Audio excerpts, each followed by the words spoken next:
Hoy tuve un día de la...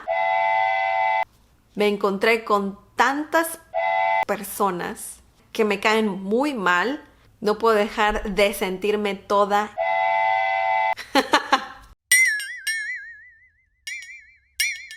Hi everyone, the word of the day is maldecir.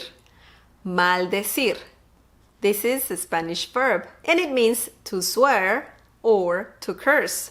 Maldecir works with feminine and masculine nouns. There isn't a plural form because verbs get conjugated. Now let's see a few examples. Maldecir es de mala educación. Maldecir es de mala educación. Juan maldijo a la señora. Juan maldijo a la señora. Yo maldigo mucho cuando manejo. Yo maldigo mucho cuando manejo. Maldigo la hora en que te conocí. Maldigo la hora en que te conocí. A la gitana le gusta maldecir. A la gitana le gusta maldecir.